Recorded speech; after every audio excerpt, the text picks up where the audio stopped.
Let her do that one, please. Okay. Just bring them back and we'll throw them over here. Yeah, that way you don't spill as much.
Little meaties, the Cornish cross. They're out here doing their job for us. What is their job, you may ask? Eating and pooping.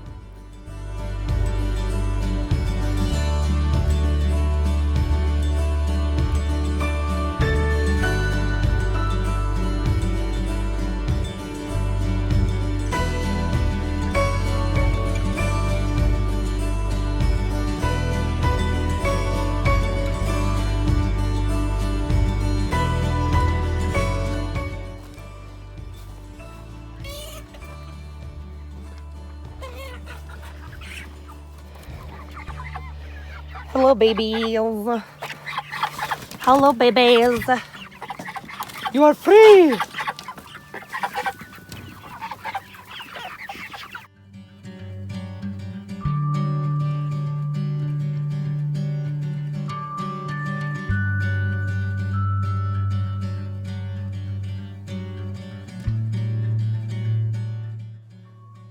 So, last week I had a couple questions about our situation back here with the birds.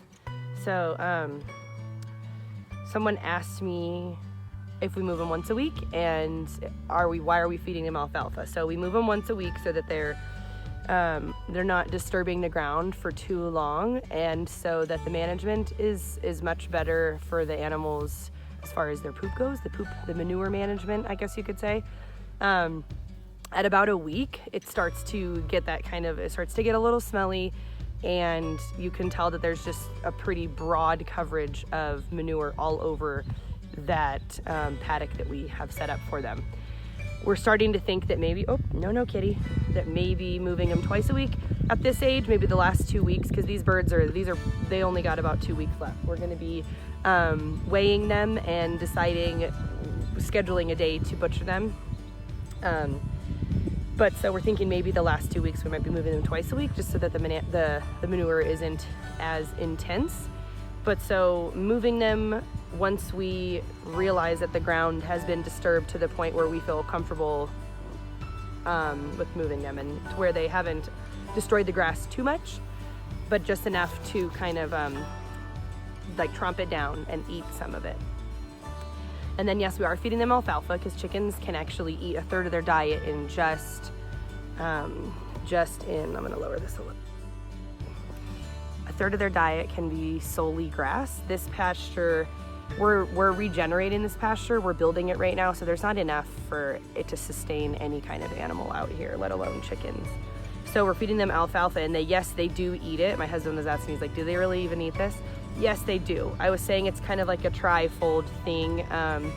It is mulching the pasture, so we are covering the earth. Mother Nature wants to be covered up, so we are doing that to provide a mulching effect to avoid further weed germination. We are feeding the birds. They don't eat the straw kind of branchy like stem sections, but they do eat the leaves, the dried leaves and stuff off of the alfalfa. And it's also, there's bound to be, people always say, why are you using alfalfa as mulch? Because there's seeds in there. So we're hoping for there to be seed in there so that it will help to seed this pasture. Any sort of forage for the animals would be good. So we're trying to create that in kind of like a trifold way, like I said, mulching, feeding the birds, and providing seed to the pasture. It's kind of a cost-effective way to do it because the manure the chickens lay down will fertilize the grass, and the grass has been booming. I'll walk over there and show you a section where the chickens were 2 or 3 weeks ago, and the grass is the darkest green of any of the grass in any section of this pasture. So we're pretty excited about that.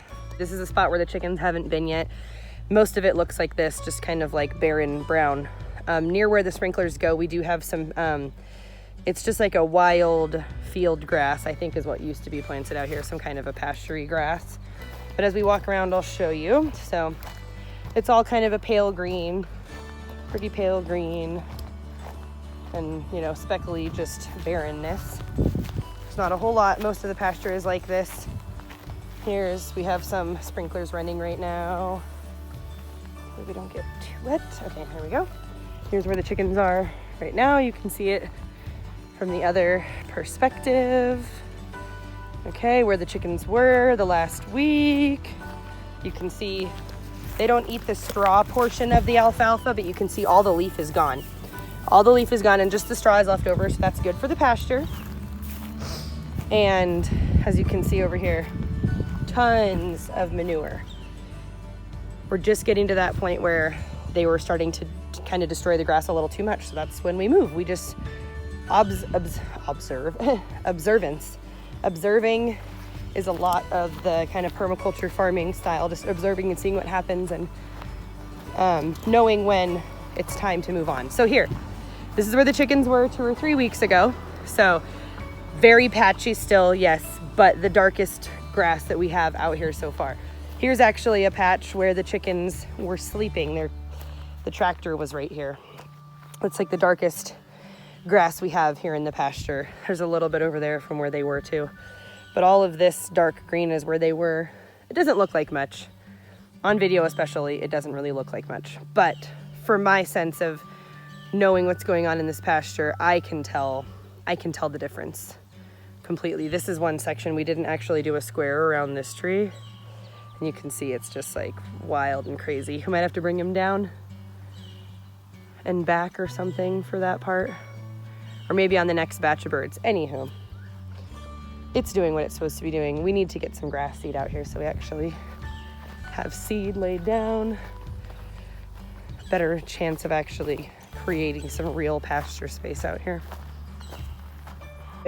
Video evidence of the chickens doing work. So this patch of grass is way greener. They were here 2 weeks ago. Let's walk over here to where they were like 3 or 4 weeks ago. So it's definitely patchy, but all of these patches were laid completely flat from the chickens. And now look at how much growth. You can see down there, that layer of brown, that's where the chickens, that's just 2 or 3 weeks ago. So there's that. And this spot right here, look, you can see the difference. See? The grass where the chickens were, the grass where the chickens weren't. It's pretty cool. They're already building up the pasture, it looks like.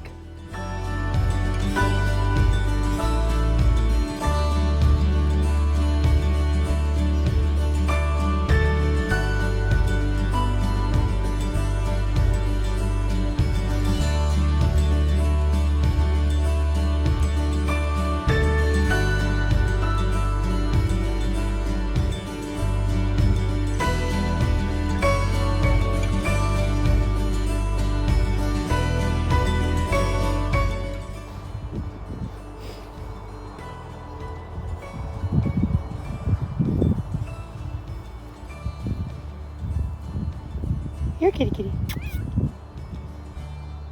Do I need to lift the fence for you? Yeah. Here, kitty, kitty. Down here. Oh, you want me to lift it up the nice way? Come on. Darn kitty.